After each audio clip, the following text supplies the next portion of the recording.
Hello horror hounds, welcome back to my A to Z of horror. Set in the limbo period between Christmas and New Year, a family gathering in an isolated country house goes just about as well as you'd expect to get together with relations. For my A to Z of horror C entry, we ask, won't somebody please think of the children?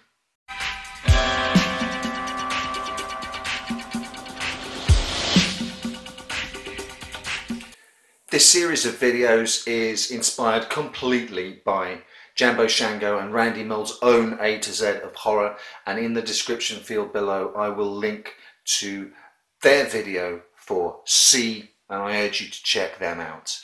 My choice, The Children from 2008, is a really strong entry in the niche little subgenre of killer kids movies. It's also a great addition to the Christmas horror subgenre, but doesn't seem to get mentioned alongside the likes of Silent Night, Deadly Night, or Bob Clark's chillingly excellent Black Christmas.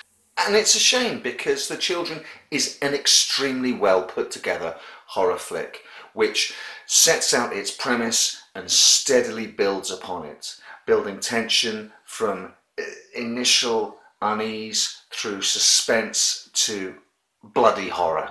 If there's anything that might detract from it, it's that the film is perhaps too clinical, too precise in the way the story builds and develops. If you're of the opinion that Stanley Kubrick's The Shining is too cold and emotionless, too cynically manipulative, then you'll probably feel the same about The Children. For my part, I clearly remember the first time I saw it, when things had just started to turn south and some of the build-up was leading to the first of quite a few payoffs. I can remember thinking to myself, this movie better not just be all tease. This movie had better kill a child.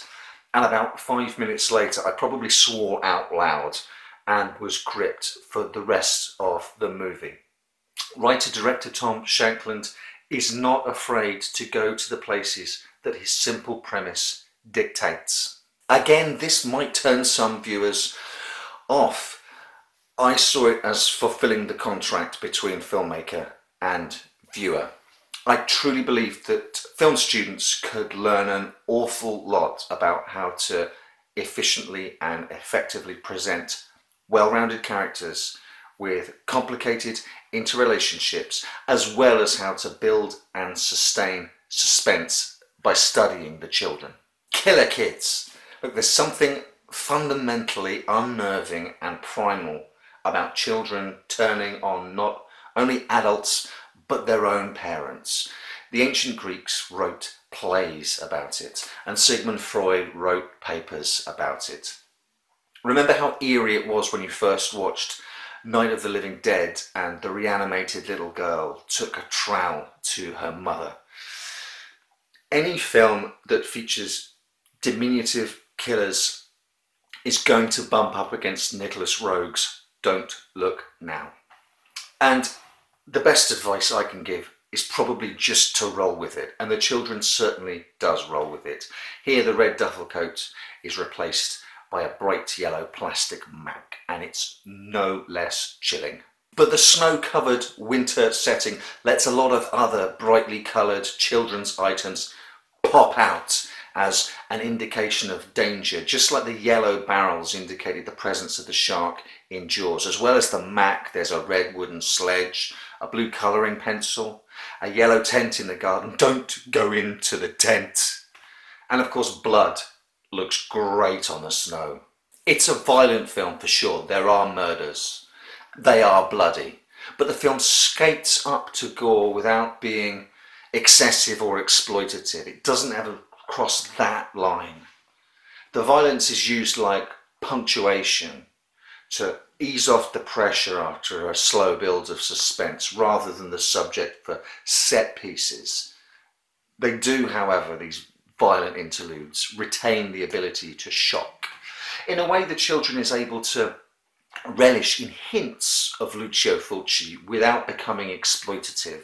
You can have your moments with jagged, splintered wood and what a friend of mine calls eye squick without any of Fulci's associated mean-spiritedness.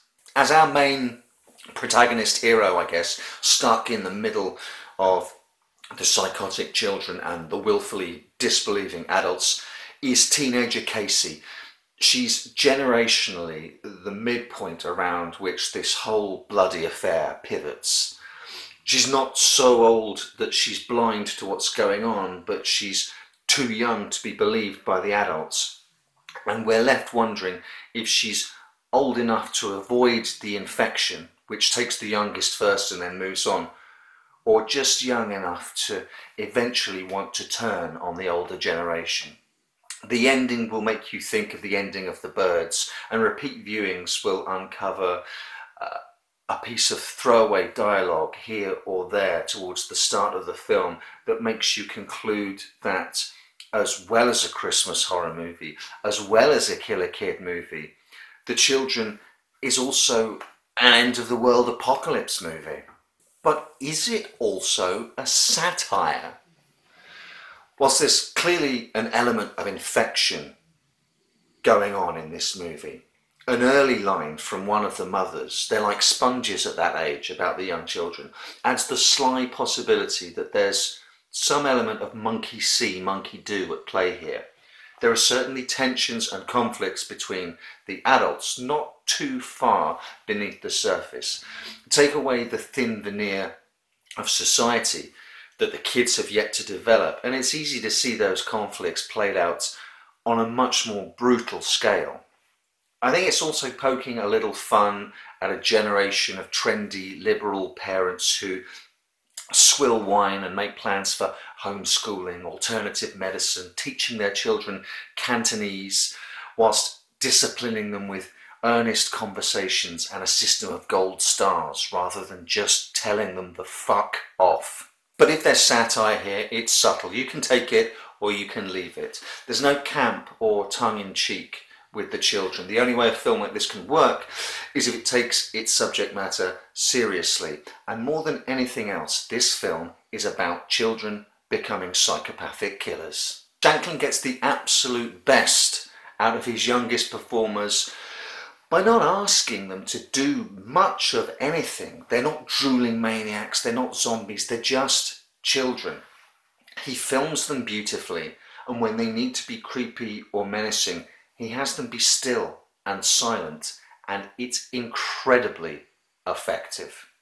The Children deserves more love, as does my entry for D, coming next. I'm going to leave a little distorted visual clue as to what D will be, and I'll add an extra clue in for you now.